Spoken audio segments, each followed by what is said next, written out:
Pantanal, in the Brazilian state of Mato Grosso bordering Paraguay and Bolivia, is the world's largest tropical wetland, twice the size of Portugal.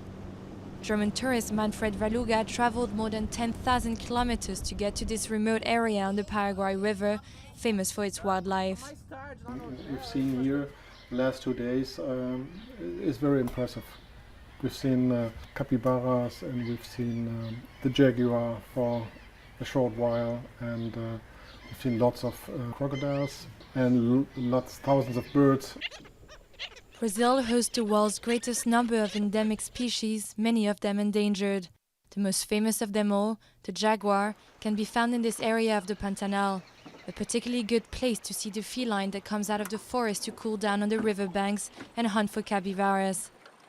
Back in 2005, ecologist Douglas Trent launched an environmental and educational project in the Pantanal to list and count up various endangered species. So far, he's seen 51 jaguars. Good news for this solitary animal who needs vast untouched territories to breed. Jaguars need water, jaguars need forests, jaguars need food. This is tropical, it doesn't get too cold for them. They do quite well here. It is estimated that there are around 50,000 jaguars left in the wild. Thousands of them were killed before 1979 when it was still legal to hunt them. Today, the increasing number of jaguars in the Pantanal attracts tourists from all over the world and generates money for locals who get involved in ecotourism. But not everyone is happy about it. Some locals say jaguars now have more rights than man, while others have had bloody encounters. There were 4 jaguar attacks on humans in this region since 2007, one of them deadly. I took off my hat and screamed at the jaguar. It stood up. I hit it with my hat and then screamed, but it hit me with its head here.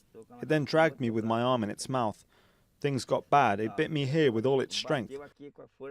But then the dog came from behind, jumped at the jaguar and bit it. It then let go of me.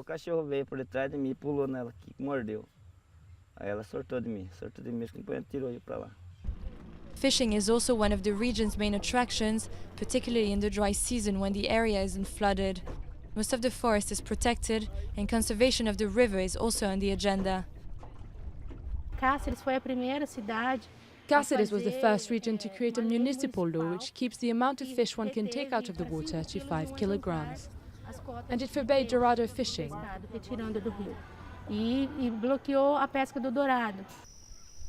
With more than 85% of its vegetation untouched, the Pantanal is one of the world's top wildlife sanctuaries, and it will have to remain that way if the jaguar and other endangered species are to survive.